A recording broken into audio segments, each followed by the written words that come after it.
La muerte de nuestro Señor Jesucristo es uno de los eventos más importantes de la historia. ¿Estás de acuerdo?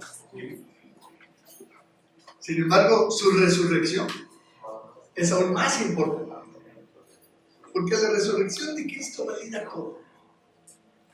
¿Estás de acuerdo? Amén. Alguien ha dicho incluso, todo está en pie o cae en función de ella, de la resurrección. Es como lo leemos en 1 Corintios capítulo 15, ¿quieres buscar este texto? Por favor, conmigo. 1 Corintios capítulo 15, versículos 16 y 17. Si no lo encontraste, creo que acá está en pantalla. Dice, porque si los muertos no resucitan, tampoco Cristo resucitó. Y si Cristo no resucitó, vuestra fe es vana. Aún estáis en vuestros pecados.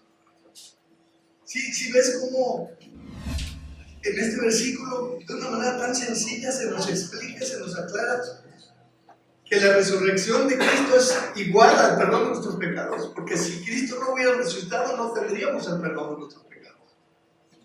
Y el perdón de nuestros pecados es la cosa más importante de la vida de un ser humano, delante de Dios.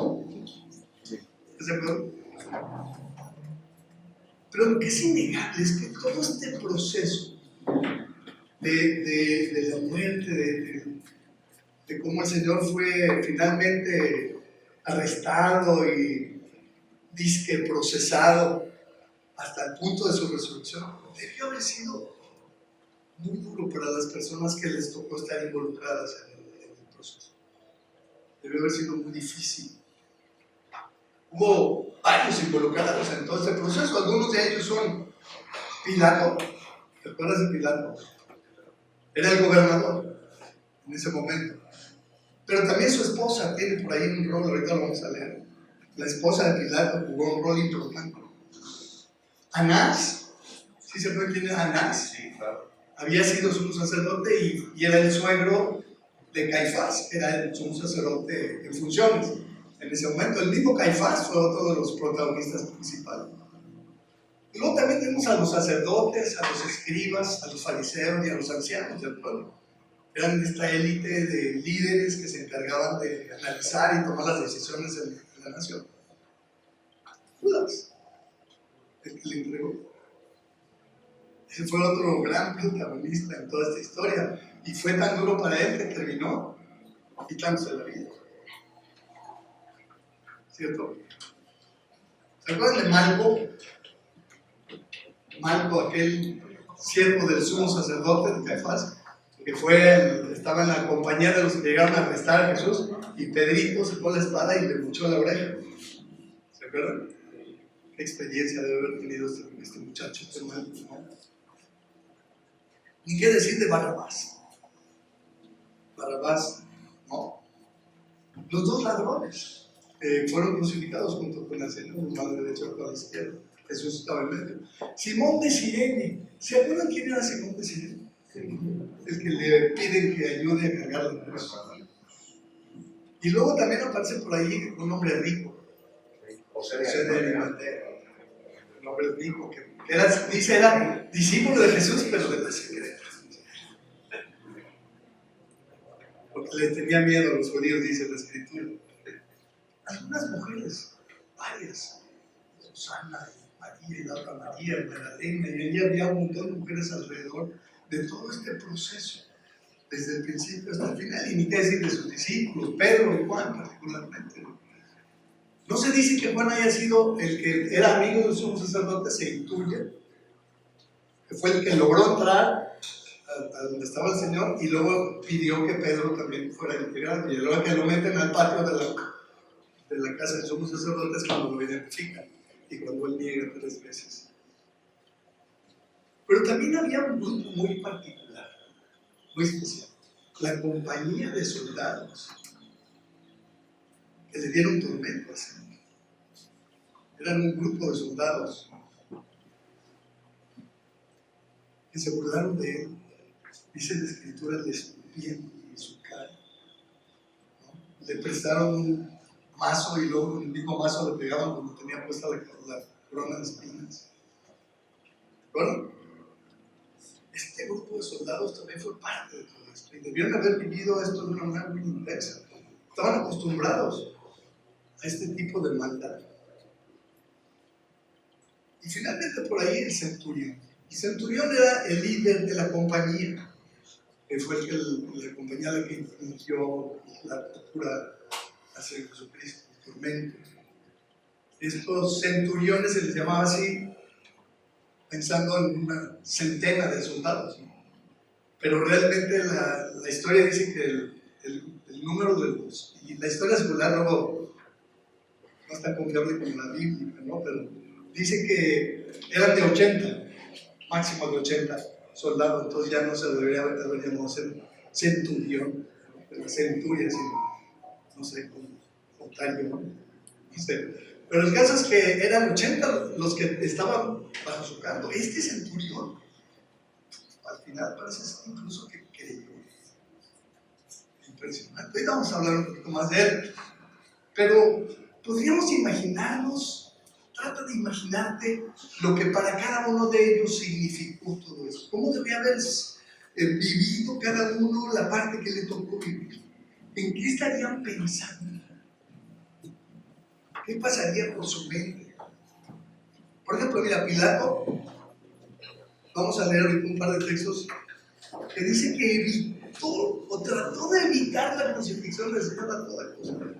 Pobrecito, ¿no? Sufrió, se le ve esta ansiedad y este intento y esta angustia, y pues, por su posición y por los compromisos, pues no se atrevió a tirar toda la basura, ¿no? Y se mantuvo, pero finalmente, vamos a leerlo en Juan capítulo 18, versículo 28.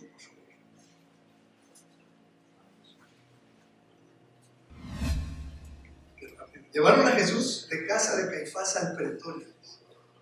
De casa de Caifás, el sumo sacerdote, al pretorio. El pretorio era el lugar que administraba el gobernador. Era de mañana y ellos no entraron en el pretorio para no contaminarse y así poder comer la Pascua. Entonces salió Pilato a ellos y les dijo: ¿qué acusación traes contra este hombre? Respondiendo le dijeron: si este no fuera malhechor, no te lo habríamos entregado. Entonces les dijo Pilato, fíjate, ¿qué les dijo Pilato? Padre vosotros y juzgadme según vuestra ley, como diciendo: yo no quiero tener nada que ver con esto. Los judíos dijeron: a nosotros no nos está permitido asesinar a nadie. Era la intención de Dios, querían que Jesucristo fuera asesinado, para que se cumpliese la palabra que Jesús había dicho, dando a entender de qué muerte iba a morir. Entonces Pilato volvió a entrar en el pretorio, llamó a Jesús y le dijo: ¿eres tú el rey de los judíos? Jesús le respondió: ¿dices esto por ti mismo o te lo han dicho otros de mí? Pilato le respondió: ¿soy yo acaso judío? Tu nación y sus principales sacerdotes te han entregado a mí. ¿Qué has hecho? Respondió Jesús: mi reino no es de este mundo. Si mi reino fuera de este mundo, mis servidores pelearían para que yo no fuera entregado a los judíos, pero mi reino no es de aquí. Le dijo entonces Pilato: ¿luego eres tu rey? Respondió Jesús: tú dices que yo soy rey. Yo para esto he nacido y para esto he venido al mundo, para dar testimonio a la verdad. Todo aquel que es de la verdad de Dios. Le dijo Pilato: ¿qué es la verdad? Cuando hubo dicho esto, salió otra vez a los judíos y les dijo: yo no hallo en él ningún delito. Si ves este corazón de Pilato queriendo, además reconociendo que, pues imagínate el gobernador, ¿no? Romano, acostumbrado a procesar delincuentes, pues no encontró que Jesucristo mereciera, ¿no?, lo que se le avecinaba. Versículo 39: pero vosotros tenéis la costumbre de que se os suelte una en la Pascua. ¿Queréis pues que se os suelte el rey de los judíos? Entonces todos dieron voces de nuevo diciendo: no este, sino Barrabás. Y Barrabás el ladrón. En otro texto dice que había sido acusado de homicidio. Era un delincuente, Barrabás, prácticamente. Si vamos a Juan capítulo 19, vamos a ver otra versión del relato, que dice: así que entonces tomó Pilato a Jesús y le azotó. le azotó. Me encanta que la escritura es muy clara en cuanto a la autoría de las cosas, porque Jesús no, Pilato no fue azotado, literalmente él, a Jesús, pero como él estaba a cargo, tenía la autoridad, le había dado la orden, la responsabilidad se le carga a la autoridad. Me encanta eso de la Biblia, es muy claro. La autoridad tiene la responsabilidad. Sí. Sí. ¿Se acuerdan en el caso de Urías con David? El rey David manda a matar a Urías, lo manda que lo pongan al frente, pegado al muro, etcétera, para que muriera. David se quedó en el palacio. Y cuando viene Dios le dice, mataste a Urías. Pero él no había matado a Urías. No, pero sí. ¿Sí lo ves? Entonces esto nos habla del enorme peso que tiene la responsabilidad de la autoridad. Eres autoridad en donde estás, no sé, en tu casa, tu trabajo, tu familia, no sé, donde seas autoridad. Eso pesa. Bueno, así que entonces tomó Pilato a Jesús y le azotó, y los soldados entretejieron una corona de espinas y le pusieron sobre su cabeza y le vistieron con una toda púrpura y le decían, salve rey de los judíos, y le daban de bofetadas. Entonces Pilato salió otra vez y le dijo, mirad, os lo traigo fuera para que entendáis que ningún delito hay. Ningún delito hay en este mundo. Y salió Jesús llevando la corona de espinas y el manto de púrpura. Y Pilato le dijo, ve aquí el hombre, qué humillante momento. ¿Qué le parece? Cuando le vieron, los principales sacerdotes y los alguaciles dieron voces diciendo, crucifícale, crucifícale. Pilato les dijo, tomadle vosotros y crucificadle, porque yo no hallo delito en él. A ver, ¿no entienden? ¿No? Se lo repitió una y otra vez. Yo no lo encuentro culpable de nada. Porque así era. ¿Tú crees que si Jesús no hubiera cometido el más mínimo de los pecados o errores, aquí no se hubiera quedado en todo este proceso? Pero el Señor Jesucristo estaba totalmente libre. Qué maravilla, ¿no? Los judíos le respondieron, nosotros tenemos una ley, según nuestra ley debe morir porque se hizo a sí mismo hijo de Dios. Cuando Pilato oyó decir esto, tuvo más miedo. O sea, ya tenía miedo. Si leemos bien, ya tenía miedo. Pero tuvo más cuando oyó esto de que él era el hijo de Dios, ¿no? Y entró otra vez en el pretorio y dijo, Jesús, ¿de dónde eres tú? Mas Jesús no le dio respuesta. Entonces dijo Pilato, ¿a mí no me hablas?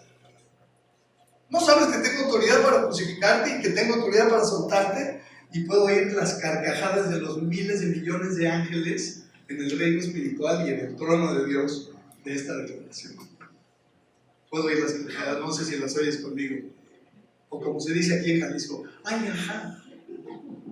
Tengo autoridad sobre ti, ¿no sabes con quién estás hablando? ¡Ajá! ¿Has perdido?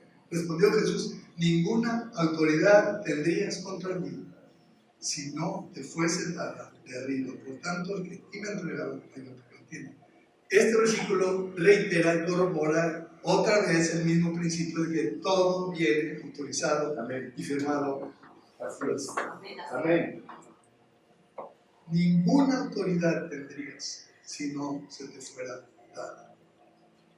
Versículo 12. Desde entonces, pobre Pilato, ¿qué estaba haciendo Pilato? Procuraba escoltarle.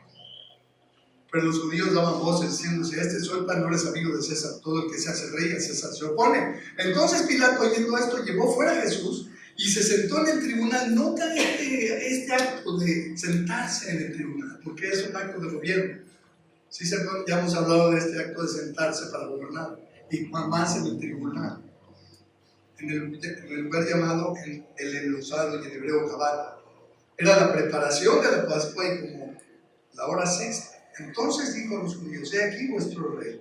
Pero ellos gritaron, fuera, fuera, crucifícate. Pilato les dijo, ¿a vuestro rey de crucificar? Respondieron los principales sacerdotes, no tenemos más rey que César. Lamentable oscuridad espiritual ¿De quiénes? De los principales sacerdotes. Si había alguien en la nación hebrea que tenía que tener claro la diferencia entre ser gobernado por Dios y ser gobernado por el hombre, eran estos. Se supondría, ¿no? Los principales sacerdotes. No. Ellos, los pobrecitos, estaban totalmente enganchados con la parte humana. Digo, no, nuestro rey es César. Así que entonces lo entregó a ellos para que fuese crucificado. Tomaron pues a Jesús y le llevaron. Si vamos a Mateo, al relato de Mateo, por favor, capítulo 27, verso 19. Vamos a conectar con este momento cuando está Pilato sentado en el tribunal. Y en esta otra escritura se nos amplía este otro detalle que me interesa mucho mencionar. Mateo 27, 19 dice, y estando él sentado en el tribunal, ¿qué pasó? Su mujer le mandó decir, no tengas nada que ver con ese justo, porque hoy he padecido mucho en sueños por causa de él. El rol de la esposa en las cuestiones espirituales.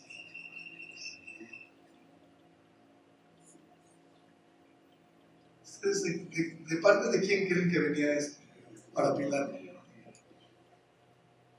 Ten cuidado con este justo.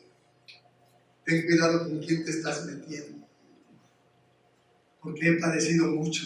He tenido pesadillas. Estoy mal espiritualmente. No dormí anoche. Hermanas, algo te quita el sueño por ahí de vez en cuando.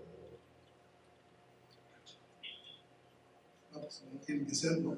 Algunas duermen plácidamente de lado a lado, ¿no? De 8 a 8. ¿No? Pero normalmente, y lo he dicho tantas veces, la madrugada es un tiempo especial donde Dios te llama, o tú puedes presentarte delante de Dios y hablar. Es un buen tiempo, es un buen momento. Esta mujer en las noches padecía, estaba padeciendo. Luego incluso vemos que el mismo Pilato se lava las manos. ¿Se acuerdan de esto? En el versículo 24, Mateo 27. Verso 24 dice, viendo Pilato que nada adelantaba, sino que se hacía más alboroto, tomó agua y se lavó las manos delante del pueblo, diciendo, inocente soy yo de la sangre de este justo. Allá ustedes. Pobre Pilato. Todo esto nos muestra que para él fue un proceso difícil. Un tiempo duro, un tiempo complicado para su familia, para su esposa. Yo imagino esas conversaciones en la casa, ¿no? De Pilato, entre él y la esposa, terminando de comer. ¿Sí ves? En el día a día, así, platicando. Oye, pues fíjate que me enteré de que Jesús es esto, que Jesús lo otro, y supe de acá, y supe de allá, y qué va a pasar. No, yo me imagino que, porque estos relatos contienen fracciones de segundo de lo que pasaba realmente, ¿no? De todo lo que ocurría en el día a día. Y bueno, ni qué decir de Barrabás. ¿Se acuerdan de Barrabás? Solo diré que de repente este cuate fue puesto en libertad.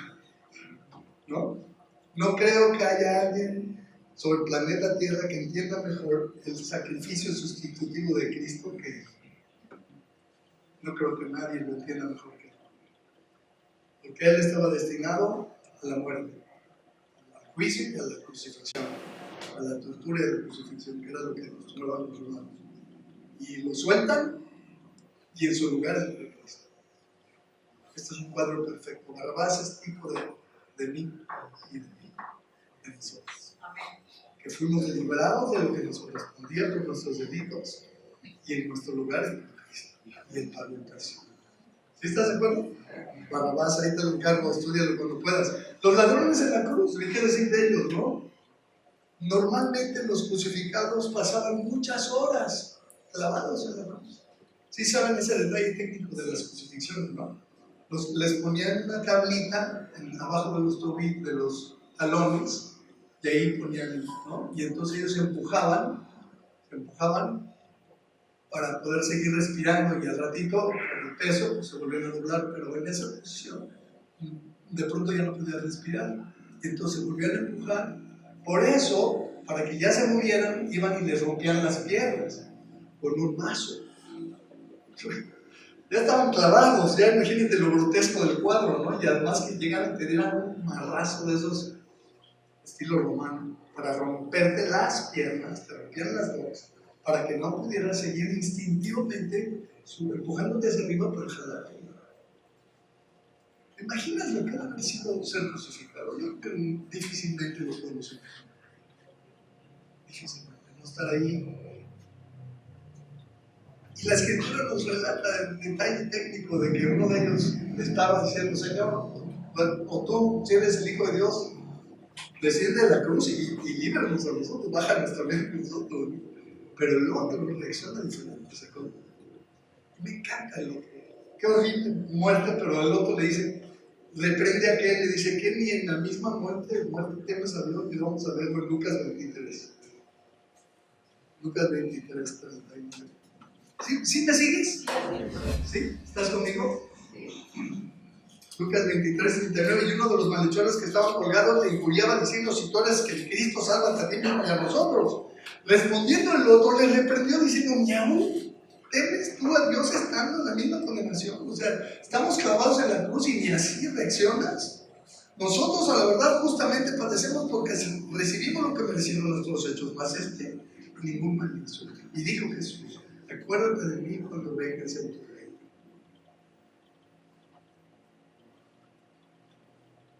Entonces Jesús le dijo: llegaste tarde a la repartición de los lugares del cielo. Te hubiera faltado tomar el curso del bautismo, bautizarte, asistir a las reuniones de la iglesia, diezmar, aprenderte los versículos, testificarle a tu familia. ¿Qué le digo? Ahorita, hoy, no mañana, hoy mismo estarás conmigo allá en el paraíso. Este hombre no tuvo tiempo de hacer nada, es un cuadro de la salvación perfecta. No hay manera de que el ser humano pueda realizar ninguna obra que le permita justificar su derecho al cielo. También este es tipo de nosotros. Que no podemos, lo que tú hagas, toda esa maravillosa vida espiritual que quieras desarrollar y tener y demostrar, eso no sirve para el cielo. Lo único que sirve es lo que este cuate, tú, confió y creyó que Jesucristo estaba siendo crucificado junto a ellos, era rey de un reino.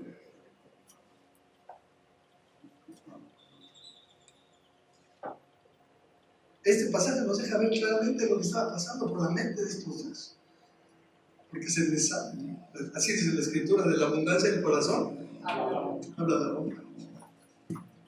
¿Sí estás? Bueno, ¿y qué decir de los líderes? Los líderes religiosos, Caifás. Según ellos se deshicieron del Señor que les estorbaba. ¿Te acuerdas de este pasaje en Juan 11? Lo leímos hace poco en una prédica anterior, Juan 11:47. Dice: entonces los principales sacerdotes, espera un ratito, ahí está, y los fariseos reunieron al concilio y dijeron: ¿qué haremos? Porque este hombre hace muchas señales. Si le dejamos así, todos creerán en él, y vendrán los romanos y destruirán nuestro lugar santo y nuestra nación. O sea, esto era lo que Jesucristo representaba para los líderes religiosos. Una amenaza verdadera. Nos van a quitar, van a venir los romanos y nos van a quitar, van a destruir nuestro templo y a la nación completa. Su nacionalismo y su religiosidad eran más grandes que su luz espiritual para reconocer que era Cristo. Esas cosas le estorban al hombre. Su nacionalidad, su pertenencia. Es que mi familia, yo no puedo darle la espalda a mi mamá, ella tan religiosa, ¿verdad? Pues si eso te va a evitar llegar al reino de los cielos, qué lástima. ¿Sí lo ves? Versículo 39. Entonces Caifás, uno de ellos, un sacerdote aquel año, les dijo: vosotros no sabéis nada, ni pensáis que nos conviene que un hombre muera por el pueblo y no que toda la nación perezca. Pero ve qué interesante esto, dice: esto no lo dijo por sí mismo, sino que como era sumo sacerdote aquel año, profetizó que Jesús había de morir por la nación. Y no solamente por la nación, sino también para congregar uno de los hijos de Dios que estaban dispersos. Así que desde aquel día, acordaron.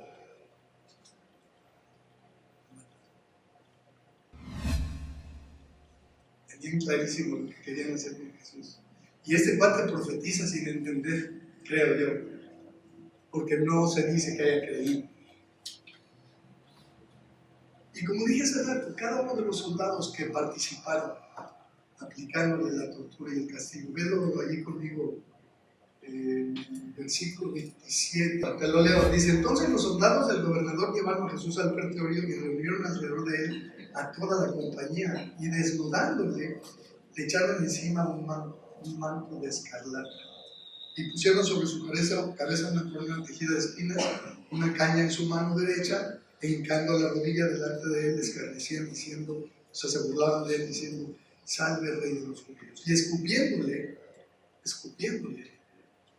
tomaban la caña y le golpeaban en la cabeza. Después de haberle escarnecido, le quitaban el manto, le pusieron sus vestidos y lo llevaron para crucificarlo. Estos también participaron. Luego aparece Simón de Cirene, ¿se acuerdan? Versículo 32. No tenemos el capítulo, ¿verdad? De manera 27, sí es 27, Mateo, ¿verdad?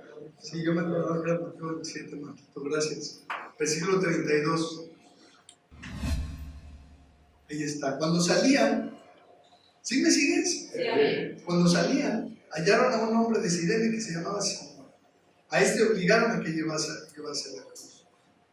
¿Lo obligaron o se lo pidieron por favor? Y es que culpa, ¿no? Imagínate, esas cosas deben haber pesado cualquier cantidad de kilos. Y iba pasando por ahí el cuate y lo agarraron. Como dice el dicho, que vieron un burro y se les antojó viaje a Maxa. Dijeron: aquí va este cuate, porque yo creo que vieron a Jesús tan debilitado, tal vez, o tan imposibilitado como para llegar rápido al lugar donde lo iban a crucificar. Te dijeron: no, pues agárrate que se tachó y que ayude, ¿no? Cuando llegaron al lugar llamado Gólgota, que significa lugar de la calavera, le dieron a beber vinagre mezclado con hiel, pero después de haberlo probado no quiso beberlo. Jesús no se tragó aquella bebida, la probó pero no se la tragó. Cuando lo hubieran crucificado, repartieron entre sí sus vestidos, echando suertes para que se cumpliese lo dicho por el profeta. Partieron entre sí mis vestidos y sobre mi ropa echaron suertes. Y sentados le guardaban a él. Y pusieron sobre su cabeza su causa escrita: este es Jesús, rey de los judíos. Entonces crucificaron con él a dos ladrones, uno a su derecha y otro a la izquierda. Y entonces imagínate este cuadro, y en el versículo 39 se nos habla de que la gente que iba pasando por ahí, ¿cómo reaccionaba? Qué vergüenza, qué feo. Y los que pasaban le injuriaban, meneando la cabeza, diciendo: tú que derribas el templo y en 3 días lo edificas, sálvate a ti mismo. Y ve esta frase: si eres hijo de Dios, desciende de Dios. Versículo 41. De esta manera también los principales sacerdotes, escarneciéndole con los escribas, los fariseos y los ancianos, le decían: otro salvó, así mismo no se puede salvar. Si es el rey de Israel, descienda ahora de la cruz y creemos en él. Confío en Dios, líbrele a él si le quiere, porque ha dicho: soy hijo de Dios. Lo mismo le injuriaban también los ladrones que estaban crucificados. Y desde la hora sexta hubo tinieblas sobre toda la tierra hasta la hora novena. Cerca de la hora novena, Jesús clamó a gran voz diciendo: Elí, Elí, lama sabactani. Esto es: Dios mío, ¿por qué me has desamparado? Algunos de los que estaban ahí decían al oírlo: a Elías llama a este. Y al instante, corriendo uno de ellos, tomó una esponja y la empapó en vinagre y poniéndole en la caña le dio a beber. Pero los otros decían: deja, veamos si viene Elías a librarle. Mas Jesús, habiendo otra vez clamado a gran voz, entregó el espíritu. La gente se burlaba de él, la gente le decía: bájate de la cruz, desciende, muéstranos, convéncenos. ¿Eres? Si sí eres, a ver, que se vea. Qué fuerte, ¿no? La gente, los transeúntes y los líderes, los mismos líderes estaban ahí todos, los 4 sacerdotes, escribas, fariseos y ancianos, estaban ahí todos y diciendo: si realmente, pues que se baje de la cruz y que demuestre. Uy, esta es la actitud de mucha gente que quieren que Jesús demuestre. Versículo 51. He aquí el velo del templo se rasgó en 2 de arriba abajo, y la tierra tembló y las rocas se partieron. Y se abrieron los sepulcros y muchos cuerpos de santos que habían dormido se levantaron. Y saliendo de los sepulcros, después de la resurrección de él, vinieron a la santa ciudad y aparecieron a muchos. Esta cosa es, no sé si la han leído con calma. Es como medio de ciencia ficción. ¿No? La hora que Jesús entrega el Espíritu y muere, en ese momento hay un terremoto. Y con el terremoto se abren las lápidas de los enterraditos. ¿Cuánto tiempo tendrían algunos de ellos de estar enterrados? Quién sabe, no se dice, pero pues ya para estar ahí bajo tierra ya tienen su rato. Y dice que algunos de ellos se levantaron y cayeron en su casa, entraron a la ciudad. ¿Te imaginas el impacto en la familia, no? Apareció este cuate, ya lo habíamos enterrado, está vivo, tal vez no pudo. Qué horror, qué fuerte debe haber sido.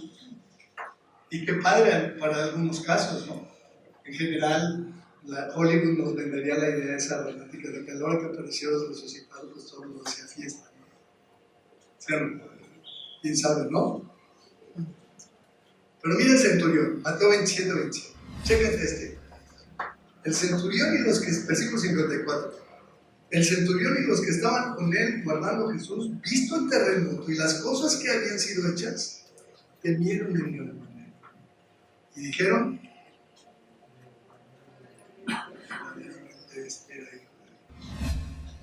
algo así debe haber pasado por la mente de este centurión romano. Chécate.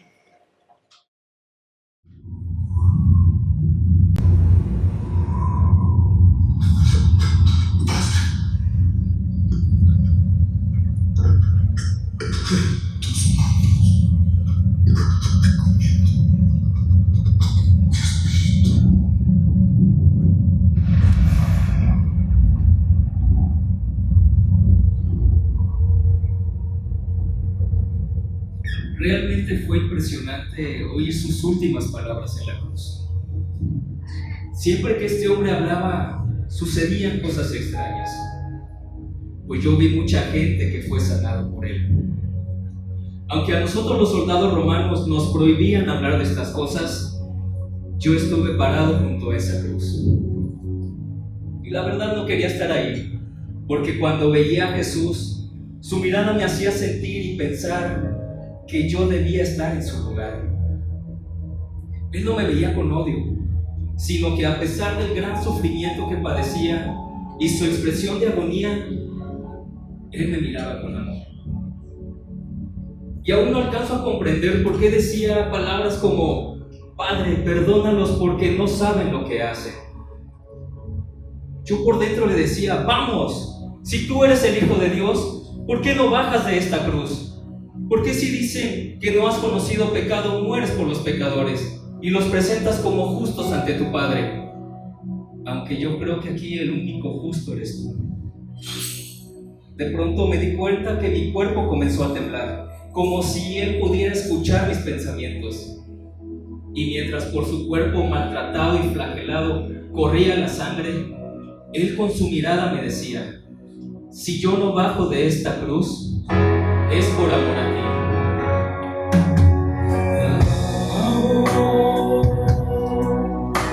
Cristo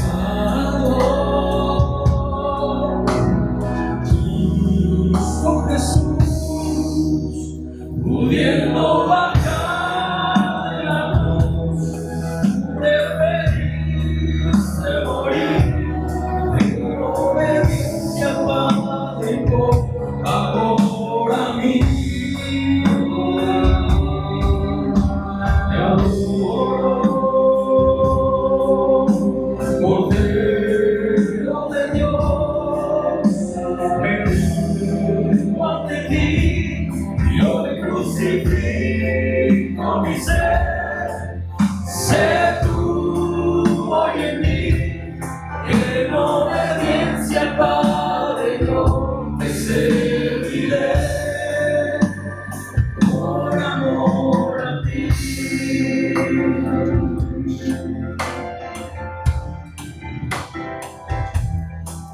Yo no sabía qué hacer. Unos se burlaban de él, otros a lo lejos lloraban porque nunca lo volverían a ver. Aunque aunque supuestamente él dijo que iba a resucitar al tercer día. Y bueno, por esa razón me han ordenado cuidar esta tumba. Sinceramente yo me quisiera ir de este lugar. No sé por qué, pero siento un poco de temor. Aunque yo no creo que este hombre pueda salir de esta tumba, mucho menos mover esta piedra tan pesada. Claro que no, eso no va a suceder, porque le vimos morir. Inclusive le clavamos la lanza en su costado y sus piernas ni quebrarlas fue necesario. Él ya estaba muerto. Ahora que recuerdo, todos los emperadores, los reyes y los profetas de ese tiempo que estaban incluidos aquí. Hijo mío, ¿por cuánto no te aferraste en serio a la vida y renunciaste a todo lo que era tuyo, tomando forma de siervo y condición de hijo, haciéndote obediente hasta la muerte? Yo te levanto con el poder del Espíritu Santo, venciendo a la muerte, y te doy el más alto honor y el más excelente de todos los nombres, que es sobre todo nombre.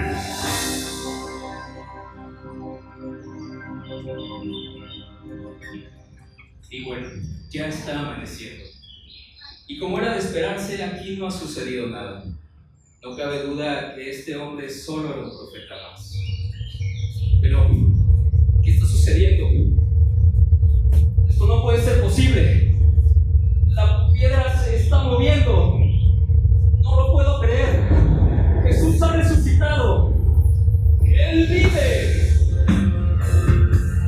Yo soy la resurrección y la vida. El que cree en mí, aunque esté muerto, vivirá. Él vive. Oh, Él vive. Él resucitó.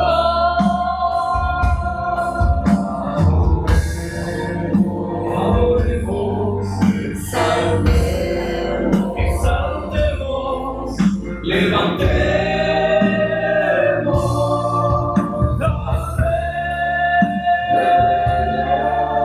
Al Señor, a Jesús,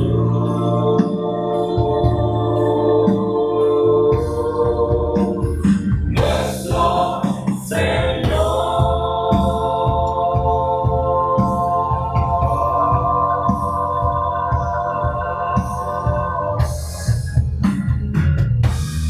Cristo vive.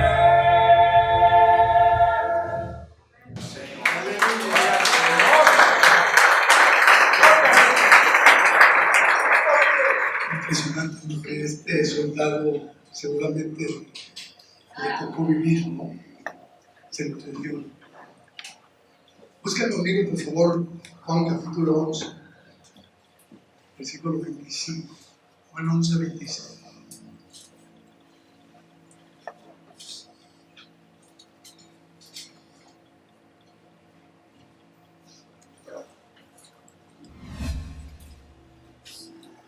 Le dijo Jesús: yo soy la resurrección y la vida.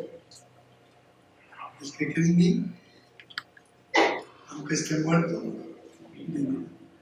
Y todo aquel que vive y cree en mí, no morirá eternamente. Gloria al Señor. ¿Crees esto? ¿Crees esto?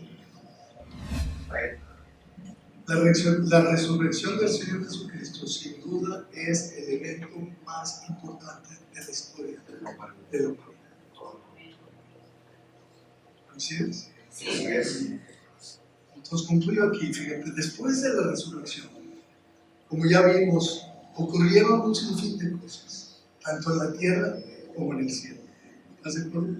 Aquí leímos el terremoto y se partió el velo, y hubo tinieblas, y las reacciones y las experiencias de los participantes y de todos los que de alguna manera estuvieron involucrados. Pero después de su resurrección pasaron también cosas en el cielo. Y quiero proponerte esto para terminar, para que te lleves esto hoy de aquí. Si algo te vas a llevar, digo, esto estuvo increíble, ¿no? Pero si algo te vas a llevar, llévate esto de aquí, hoy. Lo que pasó después de la resurrección en el cielo. Léelo conmigo en Hebreos capítulo 9, versículo 24, por favor.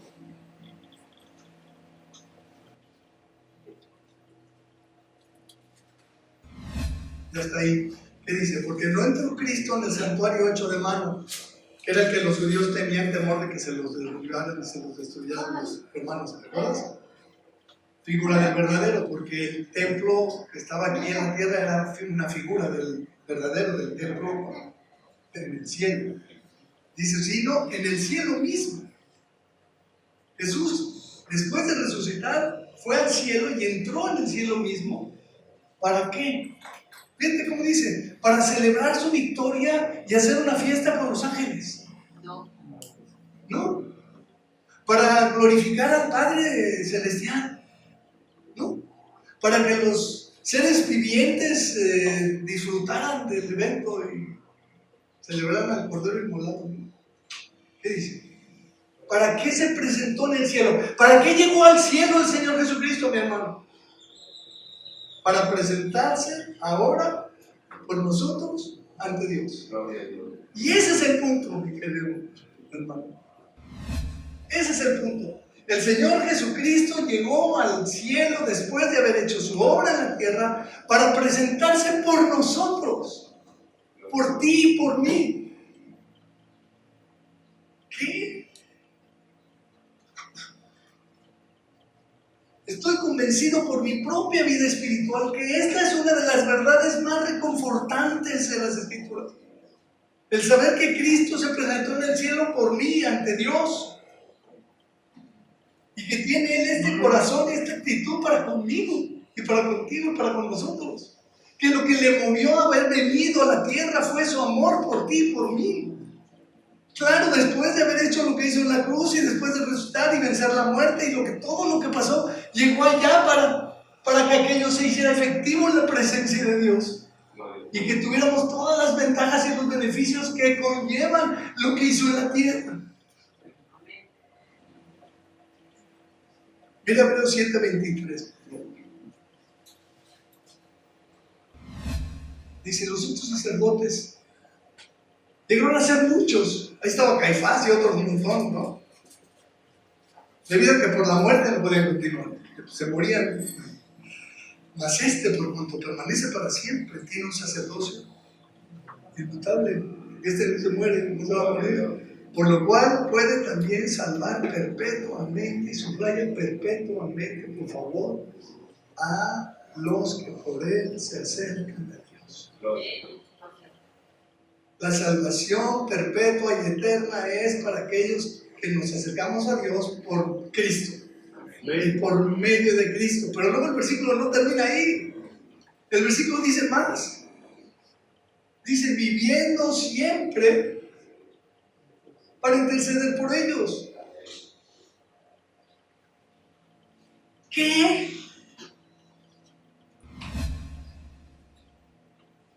Él vive, sí, Él vive. De eso trató este canto, ¿no? Él vive. ¿Y quién que viva? Los que vive ahora, ¿qué vive haciendo? ¿Sabes qué vive haciendo? Intercediendo por ti, por mí, por mis burradas, por mis pecados, por mis errores. Él está ahí para interceder por mí. Uf. No es cierto. No es cierto. No reaccionas, no dices un amén y van a estar dormidos. ¿Qué pasa hoy? Despiértalo, por favor. Alguien que se alegre, alguien que diga aleluya, alguien que exprese una sonrisa, que diga gracias, Señor, porque vive siempre, define siempre. Siempre para interceder por nosotros, siempre. Y hoy también, y mañana otra vez, y antier, y ayer, y hace un mes, y todos los días el Señor Jesucristo está intercediendo por mí y por ti, por nuestras burradas, por nuestros errores, por nuestros hierros. Amado, hermano, no te gozas por eso, no te alegras, no sientes increíble. Gloria al Señor. Dile a tu cara que algo está pasando en tu corazón, por favor. Avísale a tu mirada y a tu boca que Jesucristo vive siempre para interceder por ti. No reaccionan estos muchachos. ¿Qué hacemos? Gloria al Señor.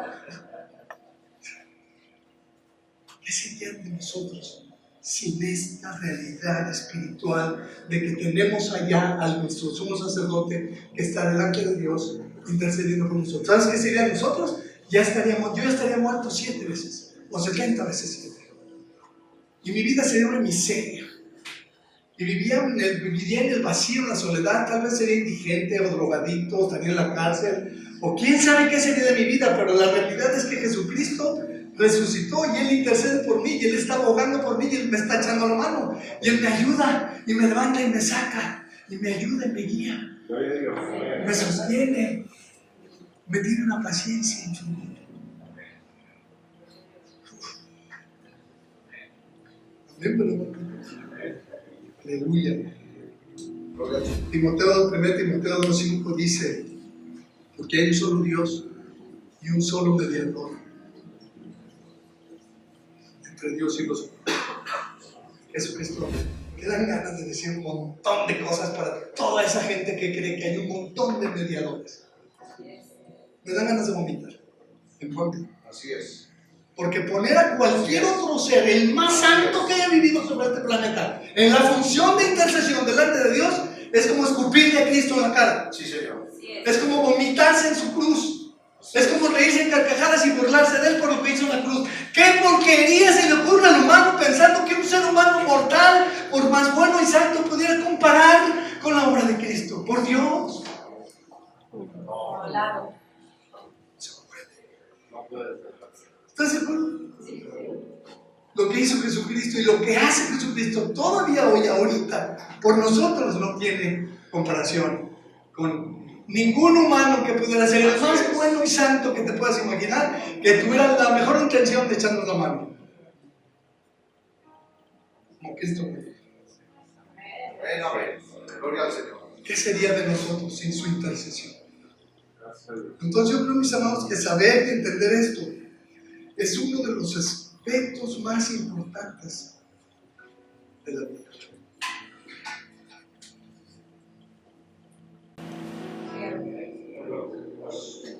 Otro momento. Gloria al Señor. Bendito Dios. Señor, te damos gracias. Muchas Amén. gracias por este tiempo maravilloso, quizás para recordar, para celebrar, para recrearnos con tu resurrección y con lo que estás haciendo hoy por nosotros y con lo que ya hiciste en la cruz y con lo que vas a seguir haciendo, porque si vives siempre, Señor, y para interceder por nosotros, nuestra vida está garantizada, Señor. Nuestro bienestar está garantizado. Gracias, Señor Jesucristo. Gracias. Te adoramos. Te bendecimos, te exaltamos, te agradecemos, te reconocemos, te damos a ti el crédito porque nada más tú lo tienes. Te damos a ti toda la gloria y toda la honra, Señor Jesucristo, porque solo tú lo mereces. Nadie más que tú, absolutamente nadie más que tú. Gloria a tu nombre, Señor Jesucristo, porque tú vives.